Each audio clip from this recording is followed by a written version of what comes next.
Okay, we are going to do a little watercolor exploration. This is what we will start with. We will learn the basics, relearn the basics. Obviously, you've probably done many of these in your past, but not in a while.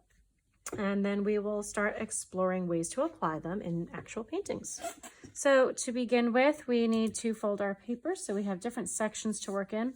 So you're going to fold it in half one way first.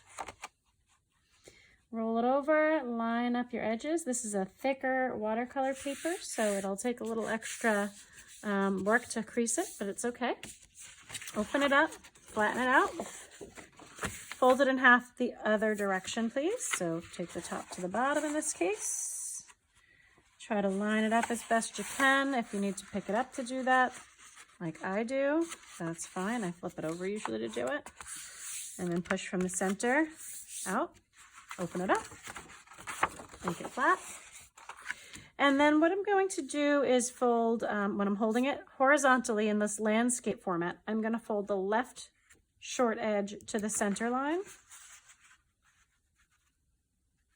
Okay, and again, I line up the top and the bottom to make sure I'm straight. And the right short edge to this center line as well. And this will give us 8 segments pretty quickly. Again, we want this pretty flat, so fold these back the other direction a second. Make sure everything is laying flat. So when we do like a formal watercolor painting, when someone does a really professional one, they tape the paper down to a type of a board, or they use a special type of pad that the paper is stuck together thick in a board.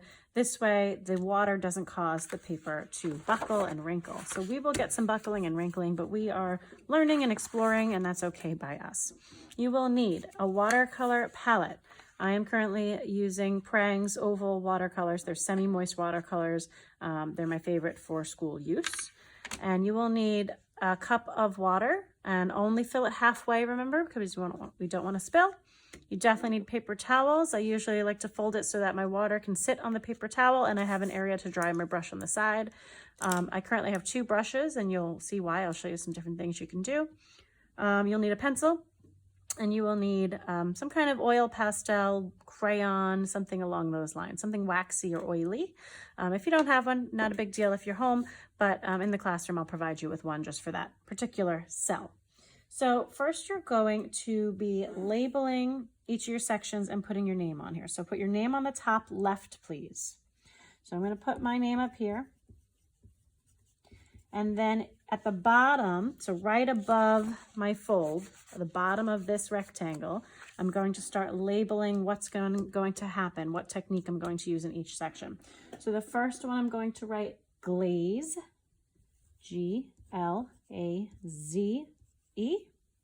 The second one, I'm going to write Flat Wash.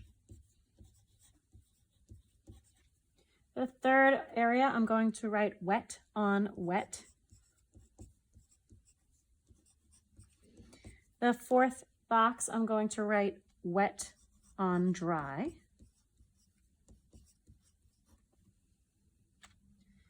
The bottom left, so the fifth box, I'm going to write Dry on Dry.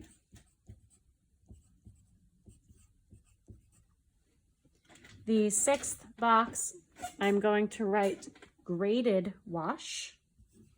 Graded, like I graded an exam.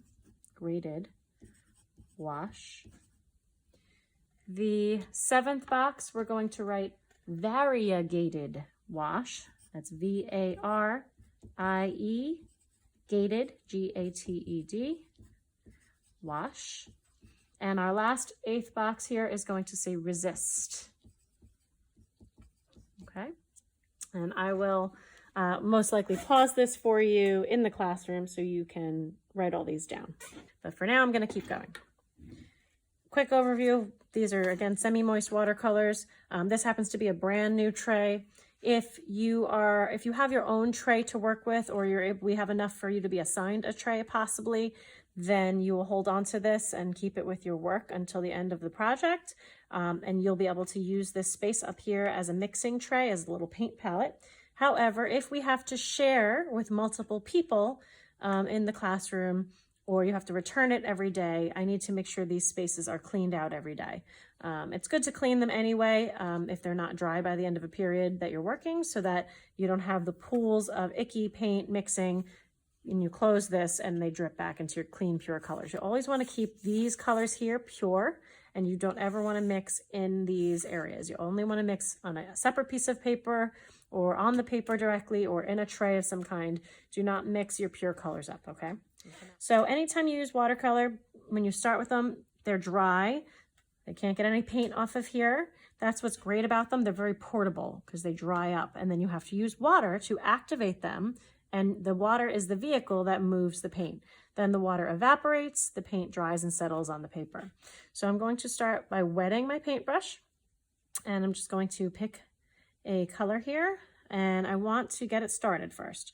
So I'm not going to go right away. I'm wetting and I'm brushing.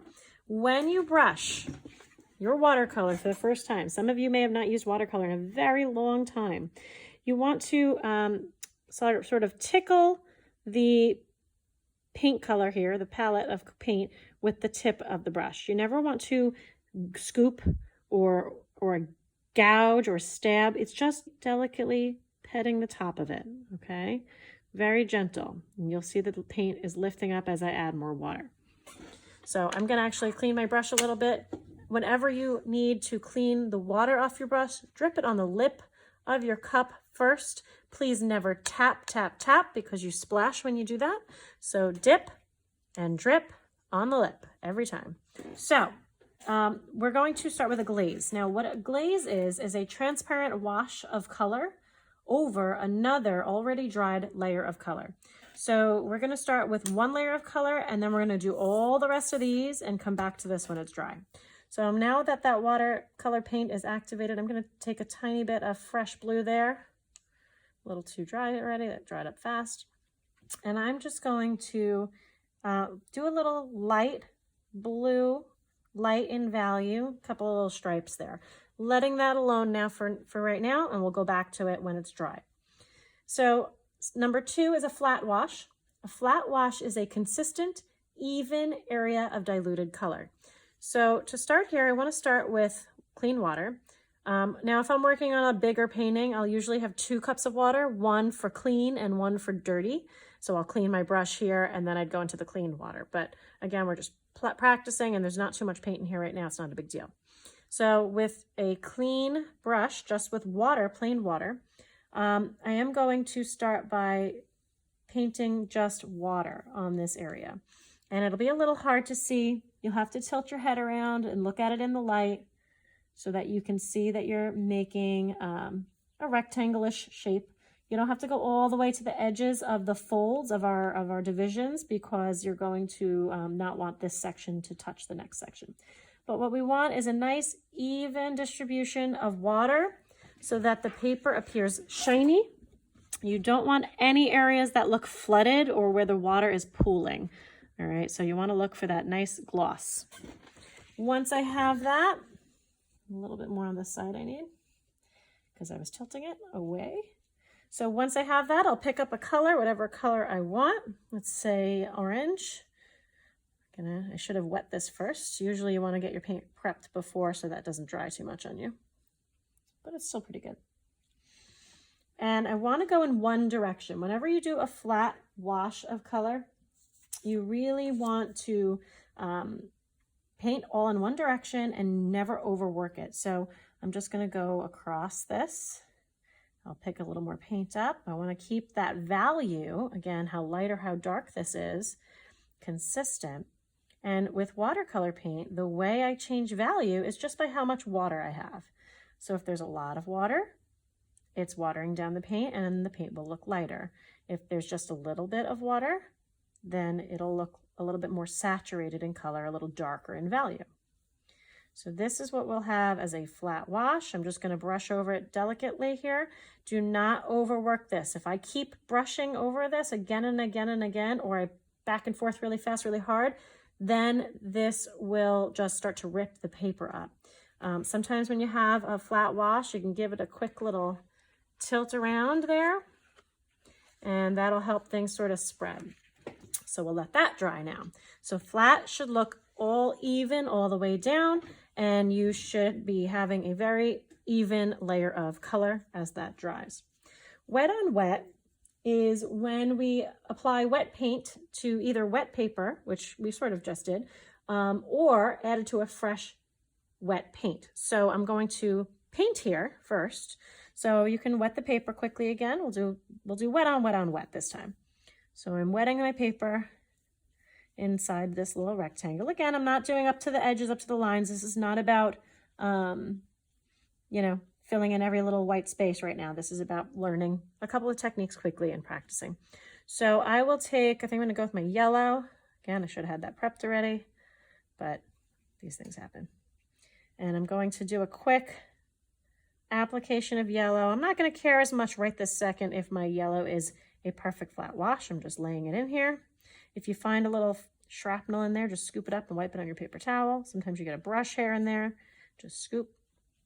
And now I'm gonna clean my brush, switch my colors, and you will see, let's go to blue, how this reacts. So as soon as I make a mark here, it does something called a bloom, which is really beautiful in watercolor, and sometimes happens by accident when we get frustrated, but we can use this to our advantage to make beautiful, beautiful shapes and colors and designs, and it's really quite lovely. So while the paint is still wet, I'm taking very wet paint and I'm just tapping a little tiny bit, and look at how it moves, and I can tap a little bit more and build more layers into that. You can switch, clean your brush and switch colors if you want to. Maybe I'll do green since I'm doing blue and yellow. You can make a stripe and see what that'll do. And it'll bleed out of its area. It'll be a nice fuzzy, soft, gradual edge. So that is wet on wet. Wet on dry is when wet paint is applied to the dry paper. So this is probably the one that you're most comfortable with, most familiar with, and it's like how we would like color by number as kids, or fill in a coloring book with paint. And it can be very useful. Basically, you keep your paint nice and moist as you're working.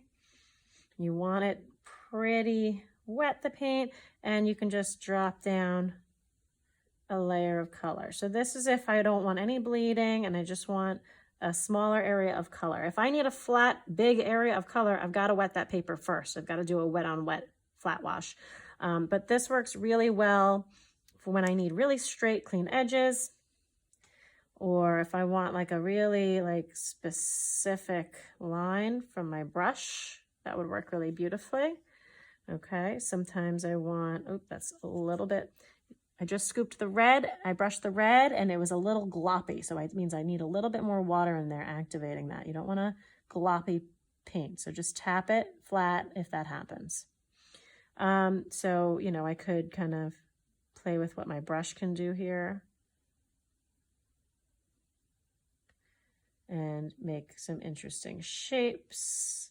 All right, so play around with just simple wet on dry for a minute. All right, the next row, we start getting a little fancy soon. So dry on dry is kind of a confusing term for watercolor paint because the paint needs to be wet to work. You can't use dry paint. Your brush needs to be wet to activate it. So that's fine. So we're gonna have to wet the paint. However, I'm going to drip it on the lip of the cup, blot it on my paper towel. So it's just a little damp, and you can see it's barely damp now. And then I'm gonna grab a color that's not soaking wet, like my green here. And again, I'm just gently tapping in here. I don't wanna gouge it, but I want it to kind of get sticky on me. And you'll see I can kind of dry brush this on a little bit. Even that, I would say, is a little too much. I kind of want a little less water. There we go. And the less water I have, I can sort of toughen up my bristles a little bit here. I can get more of this irregular line, and I can create some great grass textures and tree textures with that if I need to at the end. So usually I'll do a dry on dry at the end of a painting when I already have washes of color supporting the color, and this will be like a texture application. So that could be really useful to apply texture to a piece if you need some awesome textures. So try dry on dry. Be gentle on the brush. You don't need to slam it down. It's super, super soft and gentle, just like a feather, just tickling, and then clean it really well when you're done. Okay. All right, next is my graded wash. So a graded wash is a wash that incorporates a gradual change in the value of the color or the hue. So as the wash progresses, either from top to bottom or left to right, we want to go from dark to light using the same color. So this is a wet on wet technique. So once again, I'm going to wet my paper with my big flat brush here. Okay, make sure it's nice and shiny, and you can see that the shine is even throughout. And there's no puddles anywhere. And now I'm going to grab a color. So I want to make sure you can see it well. I'll grab red. And what I'm going to do is I'm going to apply a lot of color at the top, in this case. And you'll see it start to bleed down right away. A lot of pigment, so it's very, very heavy. Not a lot of water yet at the top. And I'm gradually going to brush down, and my brush is running out of paint, which is perfect because I still have water here. And if I want to get even lighter, even faster, I can quickly clean my brush. This all has to be done quickly while the paint is wet and moving. And I can add water here. And sometimes as a trick, I tip my paper up while I'm doing this to help the gravity work a little bit, and gravity will help this fade down. So I should have a nice dark to a gradually lighter and lighter and lighter and lighter to nothing. You can fade it to a light or to nothing, but you want to see a very clear contrast between your darkest area and your lightest area. So that is a graded wash. A variegated wash, that's a big fancy word, but it's very similar to a graded wash. A variegated wash is one that incorporates a gradual blend of 2 or more colors as it progresses. So again, this is a wet on wet technique. Going to wet my spot here really well. Make sure it's flat and even before I add any color here. Okay. That looks pretty good. So what I'll do is I'll start one color on the top, fade it out. One color on the bottom, fade it out, meet in the middle, the light area in the middle. So I'll start with the red again, just so you can see what happens here. I'm going to start right at the top with my red, brush it a couple of times across, keep going. Okay, I'm going to start to clean my brush a little sooner because I want this to fade out faster. I'm already tipping my paper. If I have some that's going rogue over here, I grab it very quickly and just blend it out. Okay, fade it out. Now I need to grab another color, and if I don't have enough water down here, I can chuck in a little bit more water to meet that one. Grab a second color that would be an analogous color. So a color near red on the color wheel. So I could go to orange, I could do yellow, but that's a little challenging. I could go purple, which is really quite nice. And now I'm gonna reverse. Ooh. So I'm gonna lift this way. Okay, purple's really strong, so I'm gonna clean my brush a little faster now. And brush across here and just help the water move the color. Keep cleaning my brush, dabbing it on my paper towel, help it move. You can do this with contrasting colors as well, but it's a little bit more challenging. Usually best to wait till things dry a little bit. Much easier to learn it using analogous colors that are near each other on the color wheel. And then you can have a nice fade dark to light of 2 colors. Resist is our last one, and a resist is when you apply a waxy or oily substance to the paper before applying a wash of watercolor paint, and then the waxy or oily substance repels the water and leaves the paper showing through. In our case, we don't have a ton of the item called Frisket, which is removable. People apply that, professional painters apply that to protect the paper when they paint, and then they peel it off.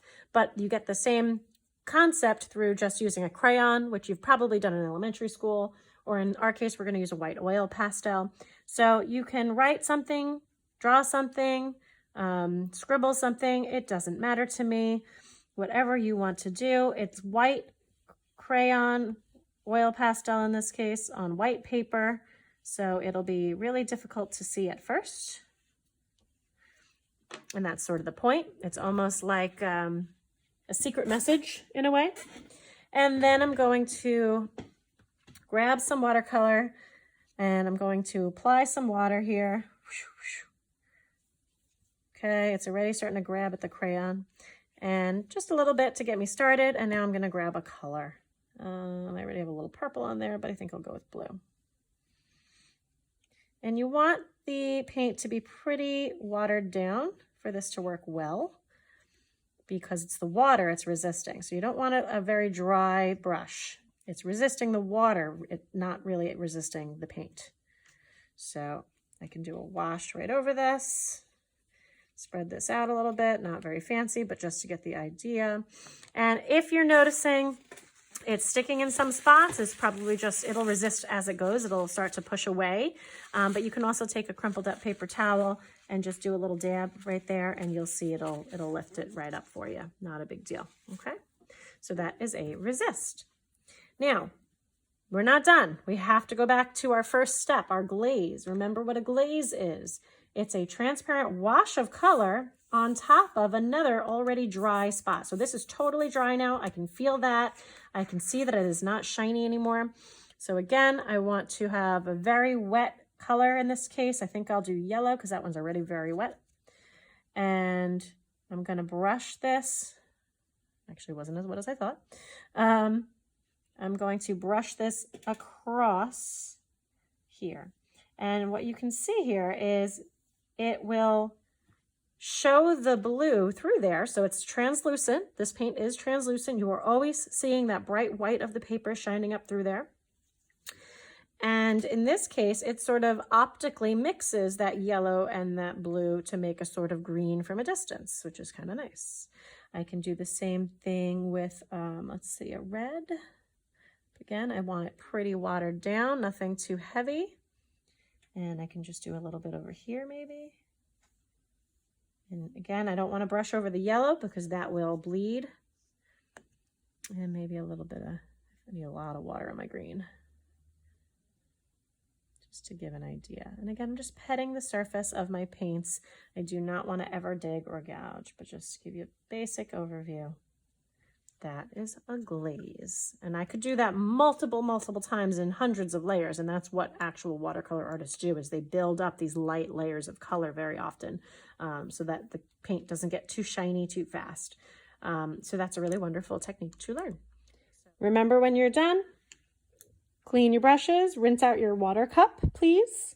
Throw out your garbage, please. If you were assigned a paint tray all your own with your name on it, make sure that it dries upright. So sometimes if you have the ability to, it's good to leave it open so that all of this dries out and does not get sticky. If we cannot, when you close this clamshell case, make sure you don't tilt this sideways. If I were to tip this, all that wet paint will start to drip and it'll fall all over the place and mix up your colors and ruin your tray. If you mixed any colors up here, make sure you wipe this first or that it's totally dry, all right? If you had to share this with somebody else, then it's definitely a good idea to return it to me open so that it dries out, because if it was used a lot in one class, it gets very sticky and gross and gunky. So we got to let it dry completely. Thanks, guys.